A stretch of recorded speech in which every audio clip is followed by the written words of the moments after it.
안녕하세요. 인천에서 미용실을 운영하고 있는 43세 여성입니다. 적과의 동침이라는 영화를 본 적 있으신가요? 영화 속 내용이랑 많이 다르지만 저는 동거남의 정체를 전혀 모른 채 3년을 같이 살았습니다. 하지만 누군가가 남편이 쓰고 있던 가면을 벗겨주었죠. 그래서 저는 남편이 감추고 있던 끔찍한 본 모습을 보게 되었습니다. 몇 달 동안 저는 남편에 대한 배신감과 억울함 때문에 일이 손에 잡히지 않을 정도였죠. 덕분에 운영하던 미용실도 직원들에게 맡기고 집에 틀어박혀서 은둔형 외톨이처럼 지낸 적도 있었습니다. 그렇게 힘든 시간을 견뎌내고 보니 시간이 약이라는 말이 왜 있는지 알겠더군요. 이제는 저의 가슴 아픈 사연을 모두 털어놓고 새로운 마음으로 시작할 수 있게 되었습니다. 제가 이렇게 호되게 당한 이유는 남편의 외모 때문이었습니다. 제 이상형의 첫 번째 기준은 바로 잘생긴 외모였거든요. 저는 다른 여자들에 비해서 외모에 대한 집착이 아주 심했습니다. 소개받을 남자가 생기면 무조건 사진부터 요구했죠. 그리고 제가 잘생긴 남자를 원하는 만큼 저도 제 외모를 바꾸는데 많이 신경을 썼습니다. 어려서부터 치장하는 걸 좋아해서 고등학교 다닐 때 장래희망을 헤어 디자이너로 정했었죠. 대학에서 헤어 디자인을 전공한 저는 졸업 후에 정식 미용사가 되어서 대형 헤어샵에서 사회생활을 시작하게 되었습니다. 제가 다닌 샵은 유명 연예인이나 배우들도 많이 찾아오는 제법 이름이 알려진 헤어샵이었습니다. 그만큼 들어가기 힘든 곳이었는데 먼저 일하고 있던 대학 선배 언니가 원장님에게 말해서 취직하게 되었는데요. 첫 직장이고 절 추천해준 선배 언니가 있으니 누구보다 열심히 일을 했습니다.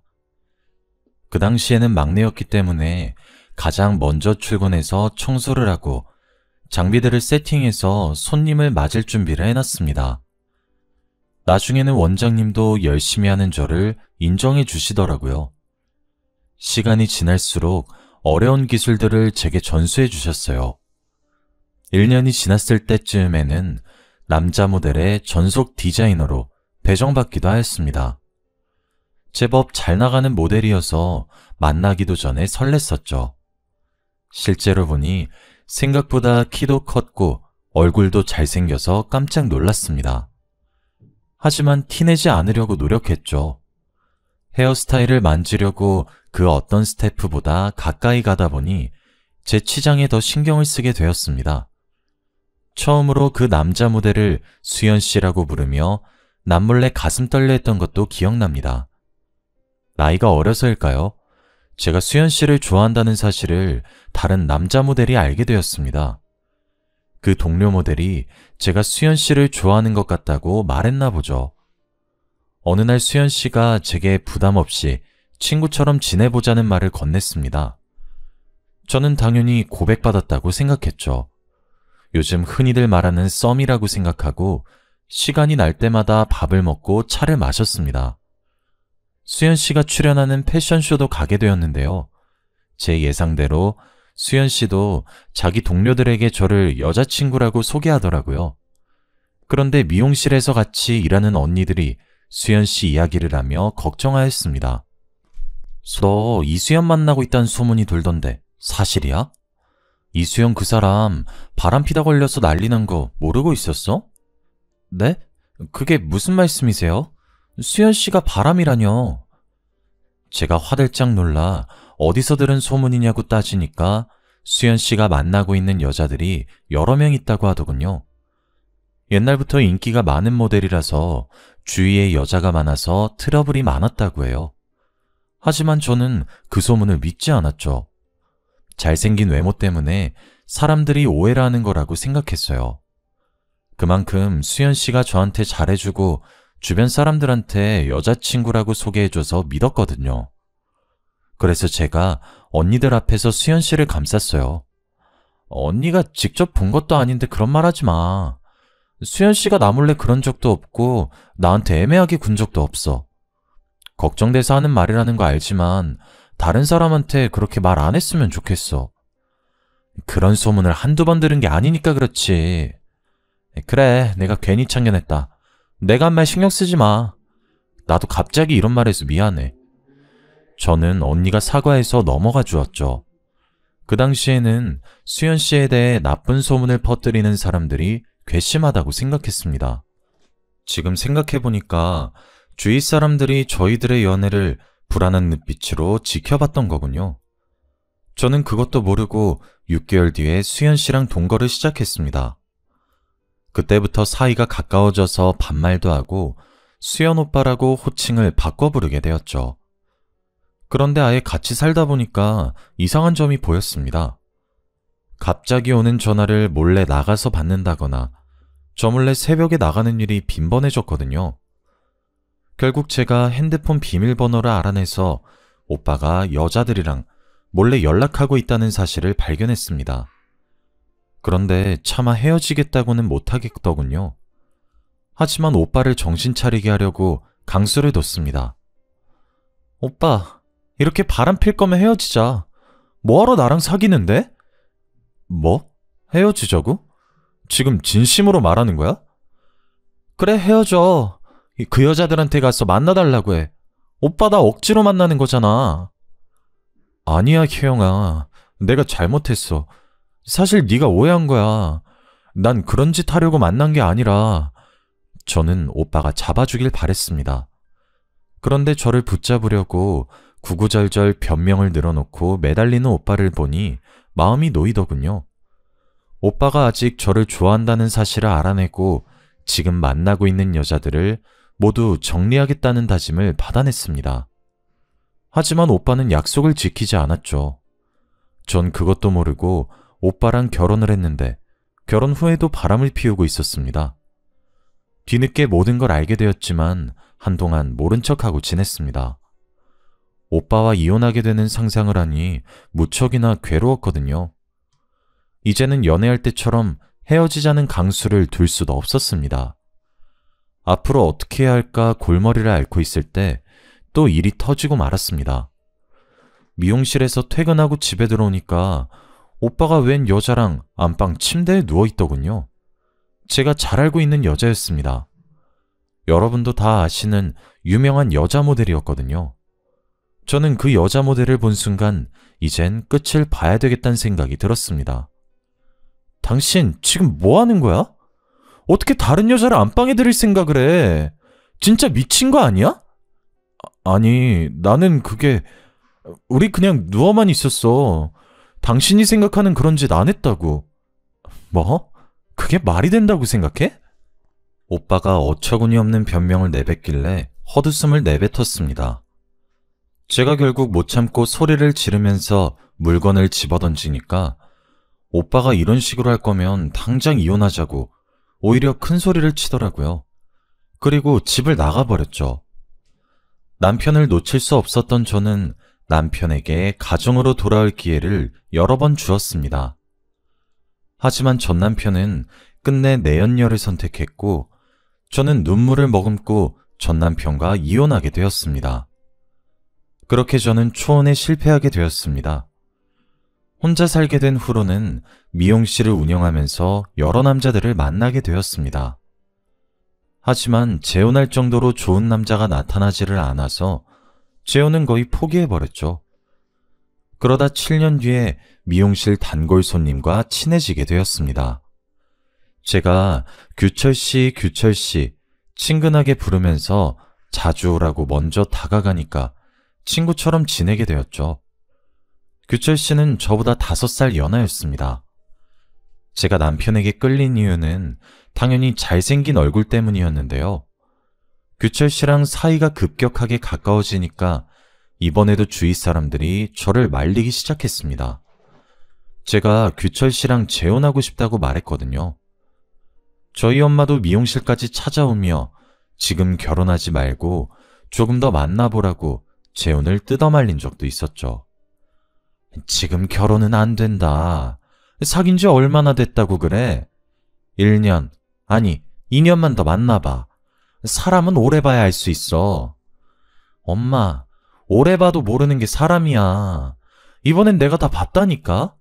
여자 관계도 깨끗한 사람이야. 너 그놈 잘생겨서 그러는 거지?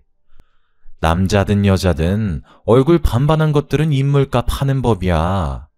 이왕 재혼할 거면 조건 좋고 푸근하게 생긴 사람한테 가야지. 남편 얼굴 뜯어먹고 살 거 아니니까 다시 생각해봐. 푸근하게 생긴 사람은 바람 안 펴? 규철 씨가 잘생겨서 엄마가 오해하는 거야. 엄마보다 내가 더 잘하니까 걱정하지 말고 가만히 있어. 제가 이렇게 고집을 피우니까 엄마가 집에 가서도 매일 전화를 하며 걱정을 하시더라고요.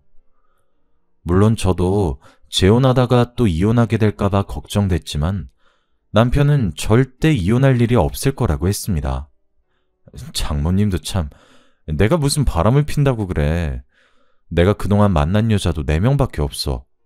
가볍게 만난 적 한 번도 없는데 왜 그렇게 말씀하시나 몰라. 그래, 자기 진지한 거 나도 알지. 자기 한번 연애하면 3, 4년씩 연애했다며. 나는 자기 믿어. 저는 남편의 연애사를 전부 알고 있었고 연애나 결혼에 대해 진지한 사람이란 걸 알고 있어서 재혼을 결심하게 되었습니다. 그런데 남편이 결혼하기 전에 조건을 들어달라고 하더군요. 동거부터 시작했으면 좋겠다는 겁니다. 그리고 후에 결혼하더라도 애는 2년 뒤에 가졌으면 좋겠다고 말하였습니다. 젊었을 때 동거를 해본 적이 있어서 동거부터 시작하자는 조건은 저도 받아들일 수 있었습니다. 남편에게 동거하고 싶어하는 이유를 물어보니 저랑 같더군요. 같이 살다 보면 서로에 대해 몰랐던 걸 알게 되고 아무리 맞춰봐도 안 맞는 경우가 있으니 같이 살고 싶다는 것이었습니다. 동거하고 싶어하는 이유가 납득이 돼서 오케이 했지만 두 번째 조건은 납득이 되지 않았어요. 그래, 결혼 전에 동거는 할 수 있어. 그런데 애는 2년 뒤에 가지고 싶은 거야? 여보, 내 나이를 생각해야지. 내일 모레면 40이야. 지금 당장 임신해도 노산인데 2년 뒤엔 조금 아닌 것 같아. 그건 나도 알아. 그런데 무턱대고 애부터 만드는 건 부담스러워. 내가 모아둔 돈이 많은 것도 아니고 마음의 준비도 안 됐는데. 게다가 당신이랑 신혼도 즐기고 싶단 말이야. 그러니까 2년 뒤에 이세 계획 세워보자. 다른 이유는 몰라도 저랑 신혼을 즐기고 싶다는 말을 하니 설레더군요. 남편은 저랑 다르게 초혼이니까 그런 거라고 생각했습니다. 하지만 2년은 너무 긴 기간이었습니다.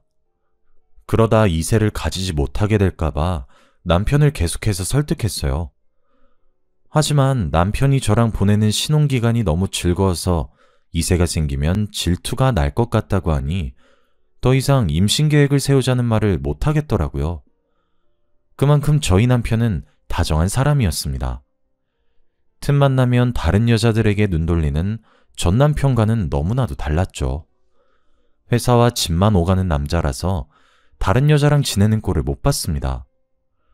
주말이 되면 하루 종일 저랑 시간을 보냈고 요리도 잘해서 주말에는 남편이 집안일은 물론이고 식사 준비까지 챙겨주었습니다. 이렇게 가정적인 남편 덕분에 저의 재혼은 누구보다 행복했는데요. 그런데 몇 달 뒤에 남편이 갑자기 회사를 그만뒀다고 하더라고요. 뭐? 갑자기 회사를 그만둬? 나한테 그만둔다는 말 없었잖아. 아무리 생각해봐도 지금 회사는 아닌 것 같아서. 복지도 너무 안 좋고 승진도 안 되는데 계속 다녀봐야 미래가 없을 것 같아서 그만뒀어. 그럼 좀 쉬다가 취직 준비하려고? 취직은 안 할 거야. 사업을 할까 하는데. 오래전부터 구상해둔 일이 있으니까 당신은 걱정하지 마. 뭐? 사업? 갑자기 무슨 바람이 불어서 사업을 하겠다는 거야? 제가 깜짝 놀라 어떤 사업을 할 거냐, 구체적인 사업 구상을 알려달라고 물어보았지만 정말 대책 없어 보였습니다. 그냥 하나씩 알아보고 있다며 영업을 위한 새 차를 사달라고 졸라댔습니다. 당연히 제가 안 된다고 하니까 아이처럼 떼를 쓰더군요. 당신도 사람들 많이 만나봐서 알고 있잖아. 요즘은 겉모습이 중요하다니까? 사업하려면 지금 차 가지고 안 돼. 아우디를 타고 다녀야 사람들이 나랑 말이라도 섞어주지. 나한테 투자한다 생각하고 차 한 대만 뽑아줘. 저는 안 사주려고 했는데 남편의 허름한 차를 보니 마음이 불편해지더라고요. 자기가 이런 차를 끌고 다녀서 무시를 당했다는 말을 듣고 차를 사줄 수밖에 없었습니다. 제가 없는 돈을 억지로 끌어써서 무리한 것도 아니었으니까요. 남편에게 비싼 차 하나 사줄 수 있는 여유는 있었습니다. 사업을 시작했다는 남편이 제가 사준 벤을 끌고 다니더니 어떤 사업을 하는지는 전혀 말해주지 않았습니다. 그 뒤로 집에도 잘 들어오지 않았죠. 그래서 남편이 돌아올 때까지 기다리고 있다가 현관문 앞에서부터 남편을 졸졸 따라다니며 물었습니다. 여보, 왜 이제 들어와? 사업은 어떻게 돼가고 있는 거야? 그리고 어떤 사업하고 있는지 말 안 해줄 거야?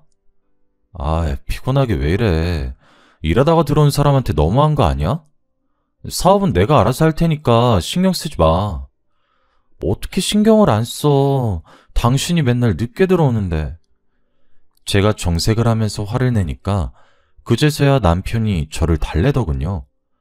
사업은 잘 되고 있으니 걱정하지 말라고 했지만 물러설 수 없었습니다.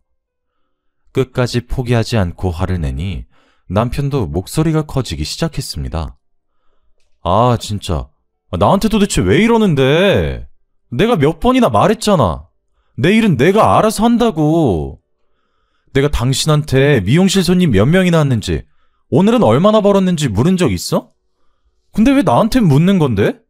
내가 그렇게 못 믿어? 남편이 이렇게 물으니까 순간 미안해지더군요. 그래서 제가 그 뒤로 아무 말도 안 하니까 남편이 집에 들어오는 날이 줄어들었습니다. 거의 주말 부부 같은 생활을 하게 되었죠. 남편이 그러니까 날이 갈수록 초조해지더라고요. 재혼한 지 1년이 넘어가는데 남편이 관계를 가질 때마다 항상 피임을 했습니다. 제가 애를 가지자고 보챌 때마다 남편은 자기가 하는 사업이 자리를 잡을 때까지 조금만 더 기다려달라는 말만 하였습니다.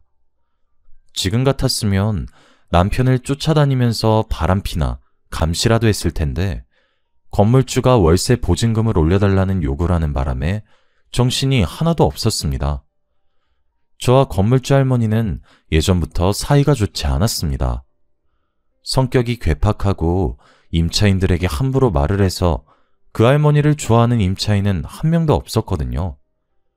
들리는 말에 의하면 할머니가 자식들하고 의절까지 했을 정도로 지독하게 돈을 밝힌다고 하더라고요. 제가 새들어 있는 건물이 할머니 남편이 소유하고 있는 건물이었는데 남편이 죽은 다음 할머니와 자식들 사이에서 다툼이 벌어졌다고 합니다. 보통은 공동명의라든가 건물을 처분해서 돈을 공평하게 나눠 가질 법도 한데 한치의 양보도 없이 건물을 독차지하려고 험한 말까지 하더군요. 건물주 할머니가 자식들이랑 소문이 날 정도로 싸웠고 결국은 서로를 고발했다고 하는데요. 그 결과 할머니가 건물을 차지하게 되었고 자식들과의 인연은 완전히 끊어져 버렸다고 해요. 저도 그 소문을 전해 듣고 할머니를 정말 안 좋게 보고 있었죠. 그런데 갑자기 다짜고짜 찾아와서는 저보고 보증금을 더 달라고 하는 것이었습니다. 미용실, 넌 요새 장사가 잘 된다며?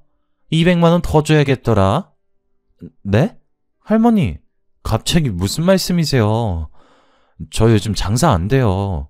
누가 장사 잘 된다고 했는데요? 그리고 장사 잘 된다고 보증금 올리는 사람이 어디 있어요? 어디 있긴 여기 있지. 요즘 유명한 맛집들도 월세 다 올린다는 소리 못 들었어? 그럼 장사 잘 안 되면 보증금 깎아주시나요? 월세라도 덜 받으실 거예요?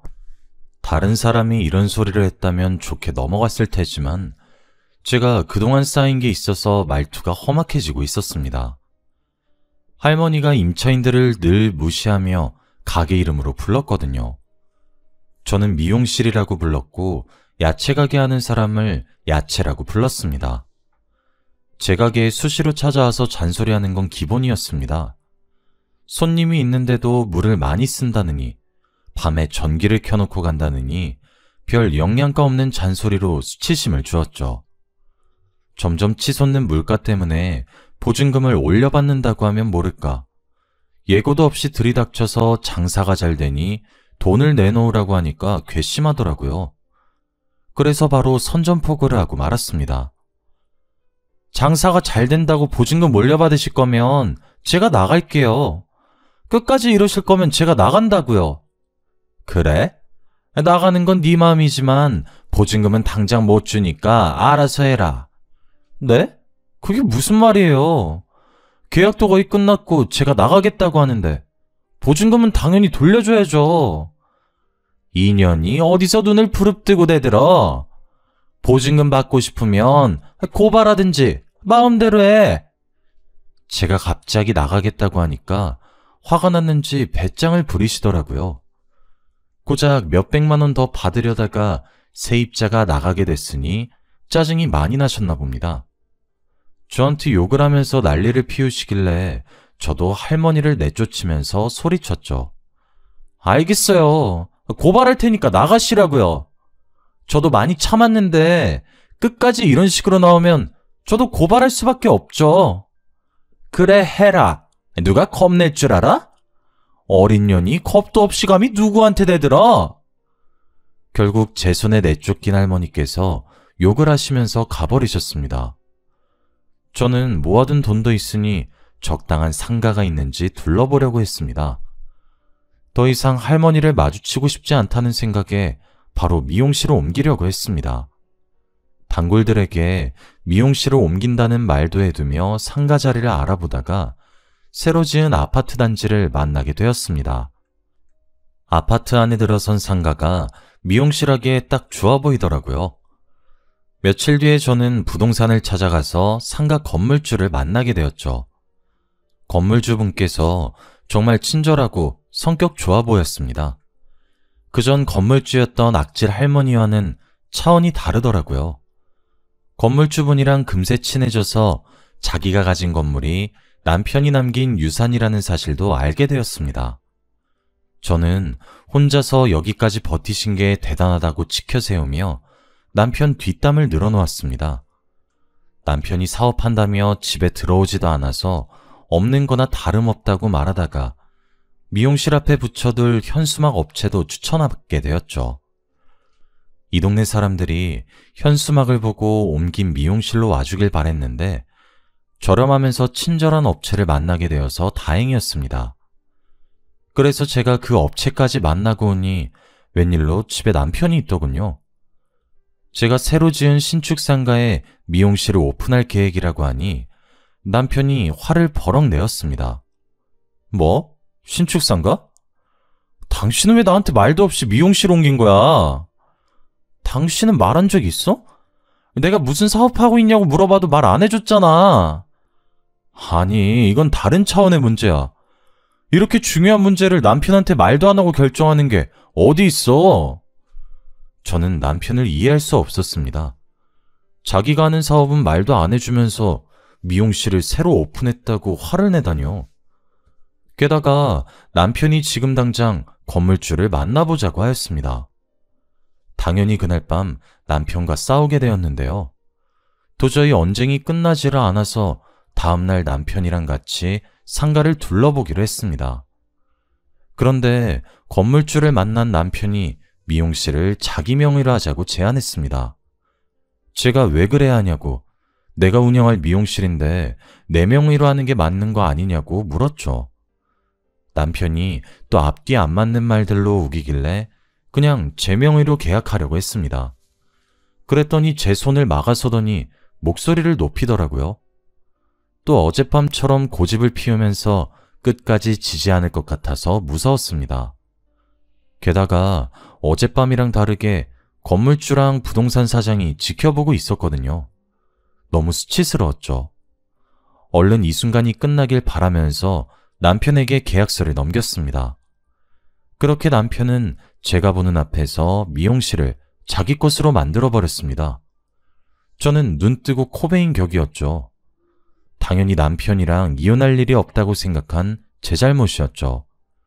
남편이랑 영원히 살 생각에 미용실을 누구 명의로 하든 상관이 없다고 치부해버렸습니다.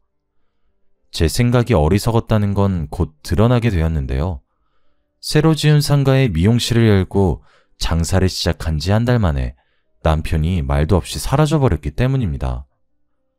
남편이 사라진 첫날 몇 번이나 남편의 핸드폰으로 전화를 걸어보았습니다. 남편의 휴대폰은 꺼져 있었고 이틀이나 기다려보았지만 남편은 돌아오지 않았죠. 제가 남편의 가출을 신고할 생각으로 경찰서에 가려던 찰나 이메일 한 통을 받게 되었습니다. 그쪽 남편이 어디로 사라진 건지 알고 있습니다. 라는 제목의 메일이었습니다. 메일을 보낸 사람은 당연히 모르는 사람이었습니다. 메일 내용을 보니 남편이 숨기고 있는 비밀을 알려주겠다고 하더라고요. 처음에는 누군가 장난을 치거나 스팸 메일이라고 생각해서 답장을 보내지 않았습니다. 우선 경찰서에 신고하고 남편을 기다렸죠. 그런데 미용실 명의를 자기 명의로 바꾼 것도 그렇고 이상한 메일도 신경 쓰여서 남편의 금융거래를 확인해 보았습니다. 그렇게 저는 남편이 미용실을 담보로 대출을 받았다는 사실을 알게 되었습니다. 제 돈을 가지고 도망을 갔던 거죠. 그래서 저는 곧바로 경찰서로 달려가 신고를 했습니다. 하지만 수상한 일은 여기서 그치지 않았어요. 다음 날에 그 수상한 메일을 또다시 받게 되었거든요. 그 메일에는 제가 하루를 어떻게 보내는지 자세하게 적혀 있었습니다. 메일을 보낸 사람은 분명히 저를 가까이에서 지켜보고 있는 것 같았습니다. 스토킹을 당하고 있는 것 같아서 마음이 불안해지기 시작했죠. 그날 바로 경찰서에 신고해두긴 했지만 그날부터 제 주위에 있는 사람들이 전부 다 수상해 보이더군요. 모든 사람들이 제 행동을 감시하고 있는 것 같아서 괴로웠습니다. 다른 사람들이랑 대화하는 게 힘들어져서 집에만 있으니 수상한 메일이 또 도착했습니다. 남편이 어떤 인간인지 알고 싶으면 연락처를 남기라는 메일을 본 순간 망설일 수 없었습니다. 이렇게 아무것도 모른 채 괴로워하는 것보다 진실을 알아차린 후에 괴로워하는 게 더 나은 것 같아서 연락처를 남겼죠. 며칠 후에 낯선 번호로 전화가 걸려왔습니다. 웬 여자가 메일을 보낸 사람이라며 지금 당장 만나자고 하더군요. 지금 만나자고요? 당신이 나한테 해코지 할 수도 있는데 어떻게 만나요? 해코지 같은 거 절대 안 해요. 당신 남편에 대해서 꼭 해줄 말이 있어서 그래요. 그러면서 자기가 저랑 같은 고등학교 동창이라고 하더라고요. 시간이 많이 지나서 기억날지 모르겠지만 이름이 경미라고 하는데 그 이름을 듣는 순간 정말 깜짝 놀라고 말았습니다. 진짜 경미일까 하는 생각으로 만나기로 한 커피숍으로 가보니 그곳엔 정말로 경미가 앉아있더군요. 순간 심장이 멎어버리는 줄 알았습니다. 정말 오랜만이다. 이렇게 다시 만나게 되리라고는 생각도 못했는데 세상엔 참 희한한 일이 많은 것 같아. 희한한 일이라니? 너 설마 내 남편이랑 만났던 사이는 아니지? 왜? 그래 보여? 경미의 표정을 보니 제가 전곡을 찌른 모양이었습니다. 경미가 남편이 그동안 숨기고 있었던 충격적인 과거를 이야기해 주었습니다. 그리고 저 몰래 꾸미고 있었던 음모를 말해 주었죠. 그걸 들은 저는 머릿속이 새하얘져서 아무 말도 할 수 없었습니다. 경미와 저는 친하게 지내다 고등학교를 졸업한 뒤로 연락이 끊어졌습니다. 제가 미용실을 시작하고 경미가 직장 생활을 시작하면서 사이가 멀어지게 된 것인데요. 경미는 저랑 멀어진 사이 친하게 지내는 사람도 없고 직장일에도 회의감을 많이 느꼈다고 해요. 매일 정해진 시간에 출근해서 똑같이 반복되는 일상을 되풀이하다 보니 모든 일에 무기력해졌다고 합니다. 회사에 휴가를 내고 기분 전환을 하려고 혼자 여행을 갔지만 나아지지 않았다고 하죠. 그래서 심리상담을 받았는데 번아웃이라는 진단을 받게 되었다고 하네요. 이대로 그냥 두면 공황장애로까지 이어질 수 있다는 말을 듣고 경미가 직장을 그만두게 되었다고 합니다. 몇 달 동안 집에서 혼자 지내다가 카페를 차렸다고 해요. 하지만 외롭고 쓸쓸한 마음은 여전해서 계속해서 치료를 받고 있었다고 하는데요. 그러다가 저희 남편을 만나게 되었다고 합니다. 나는 그놈이 결혼한 줄도 몰랐어. 나중에 알고 보니까 혼자서 가게하고 있는 여자들한테만 접근하고 있었더라고. 너한테도 똑같은 수법으로 접근했던 거야. 남편은 몇 달 동안 하루도 빠짐없이 카페에 출근 도장을 찍었다고 합니다. 경미가 마음의 문을 연 것 같으니까 나중에는 약혼 프로포즈까지 했다고 하더군요. 남편이 경미를 꼬신 레퍼토리를 들어보니 제가 당한 것과 똑같아 보였습니다. 뭐? 그 자식이 동거 먼저 하고 애는 나중에 가지자고 했다고? 그래, 너랑 나한테만 이런 게 아닌 것 같아. 다른 여자들이 더 있을 수 있어. 경미한테도 동거하자고 접근해놓고 막상 같이 살게 되니 1년 만에 본색을 드러냈다고 합니다. 사업을 핑계로 돈을 요구한 것이죠. 여보, 내가 이번에 사업을 해보려고 하는데 착수금 좀 빌려줄 수 있어? 갑자기 사업? 무슨 사업 할 건데? 그건 지금 당장 말하기 좀 그래. 내가 자리 잡으면 말해줄게. 아니, 무슨 사업을 할 건지 말해줘야 내가 돈을 빌려주던가 하지. 아니야, 내가 다른 애한테 빌려볼게. 그냥 말해달라니까. 됐다. 얼마나 필요한데? 나중에 말해주긴 할 거지? 당연하지. 내가 성공하면 배로 돌려줄게. 1억이면 될 것 같은데 당신 카페를 담보로 대출을 좀 받으면 어떨까? 남편이 사업 이야기를 그때 한 번만 꺼낸 것이 아니라 빌려줄 수밖에 없었다고 합니다. 어느 날 남편이 술에 취해서 내가 사업 좀 해봐겠다는데 야박하게 거절만 하냐고 눈물을 터뜨리는 바람에 돈을 줄 수밖에 없었다고 하더라고요. 경미는 그날 밤 남편이 서럽게 울며 우리 와이프 호강시켜주고 싶다고 우는데 마음이 안 좋았다고 해요. 정신과 약도 먹고 있고 몸도 안 좋은데 일까지 하게 해서 미안하다고 매달리는 모습이 계속 생각나서 경미가 대출까지 받아서 돈을 빌려주었다고 하는데요. 결국 남편은 경미가 주는 돈을 받고 감쪽같이 사라져버렸다고 해요. 저는 그 이야기를 듣고 어이가 없어서 헛웃음만 나왔습니다. 처음부터 그놈이 노렸던 건 제 돈이었더라고요. 그래서 미용실을 옮긴다고 하니까 평소랑 다른 반응을 보였던 거죠. 그놈의 머릿속에는 미용실을 자기 것으로 만들어서 돈을 땡긴 다음 도망갈 생각이었던 겁니다. 만약에 미용실을 옮기지 않았더라면 그놈은 다른 핑계를 대서 돈을 뜯어내고 도망을 갔을 겁니다. 남편이 도망간 다음에 경미는 행방을 수소문하다가 포기해버렸다고 하는데요. 경찰에 신고해보았지만 남자라는 이유로 행방불명 신고도 받아주지 않았다고 합니다. 단순 가출이나 바람을 피러 나간 거 아니냐고 따지길래 기분이 나빠 그냥 집으로 와버렸다고 하죠. 그런데 카페 단골 손님 중 한 명이 남편을 인천에서 봤다고 했습니다. 인천에 출장을 왔다가 제가 사는 동네 근처를 들린 사람이 남편의 얼굴을 정확하게 기억해냈습니다. 경미와 친했던 단골 손님이 남편이 행방불명된 사실을 알고 얼굴을 기억해두고 있었다고 합니다. 저희 남편이 잘생긴 얼굴 때문에 눈에 띄어서 다행이었죠. 경미가 그 사실을 전해 듣고 남편과 단판을 지으려고 인천으로 내려왔습니다. 그러다 남편이 저랑 동거를 하고 있다는 사실을 알게 됐는데요. 경미가 근처에 원룸까지 구해놓고 한 달 동안 저랑 남편을 지켜보았다고 합니다. 그러다 남편이 도망가 버리자 제게 메일을 보냈던 겁니다. 나는 그 자식이 이렇게 빨리 도망갈 줄 몰랐어. 이번엔 잡을 줄 알았는데 한 발 늦어버려서. 마음 같아서는 제 집에 들이닥쳐서 그놈을 요절내버리고 싶었다고 해요.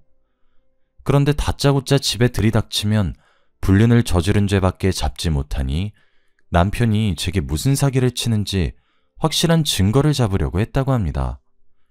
시간을 끌다가 남편을 놓쳐서 분하다는 말까지 제게 해주었죠. 어떻게 하면 그놈을 잡을 수 있을까?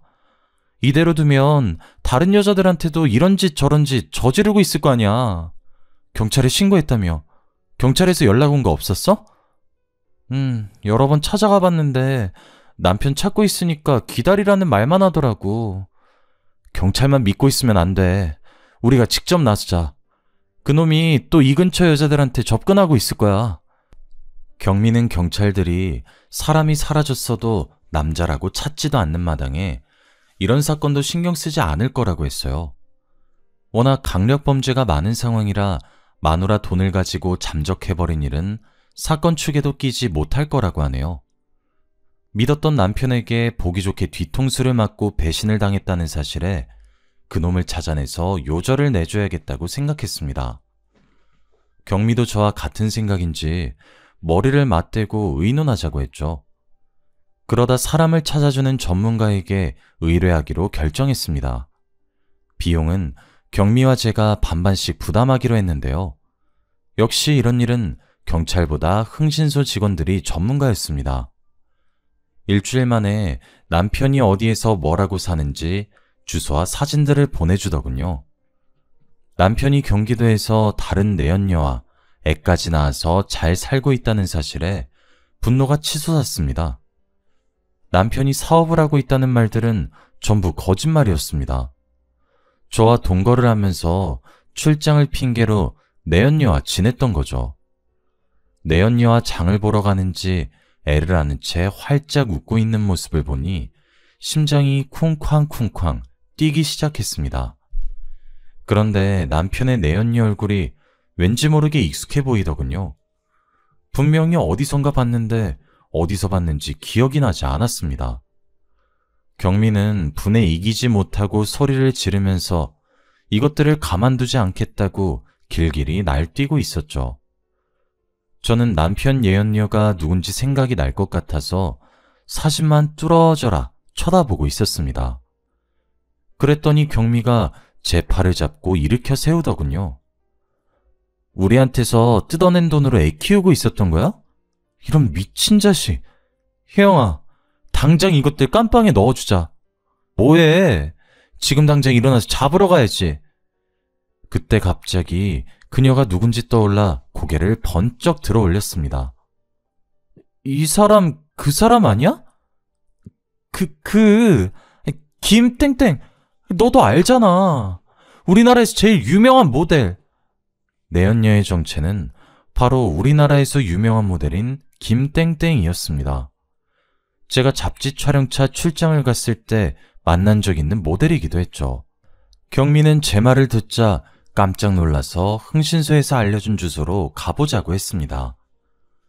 가는 길에 경찰에 신고해놓고 저희 둘이서 경기도 땡땡에 있는 빌라 앞에서 대기하고 있었는데요. 그 여자랑 남편이 한참 뒤에 애를 안고 나타나더군요. 아무것도 모르는 남편이 그저 좋아서 해벌쭉 웃고 있었습니다. 그 모습을 보자마자 저보다 먼저 경미가 달려가서 그놈의 멱살을 잡아챘습니다. 야, 이 자식아, 마누라 등쳐먹고 도망가면 잘 살 줄 알았어? 이 쳐죽여도 시원치 않은 놈이? 경미가 손톱으로 남편의 얼굴을 긁어놓으니까 깜짝 놀란 남편이 경미를 뿌리치고 달아나려고 했습니다. 하지만 제가 달려가서 그놈을 잡아놓았죠. 저희들이 실랑이를 벌이는 사이에 경찰이 출동했습니다. 경찰이 남편을 체포하는 사이에 저는 남편 내연녀에게 다가가 물었죠. 너 진짜 양심 없다.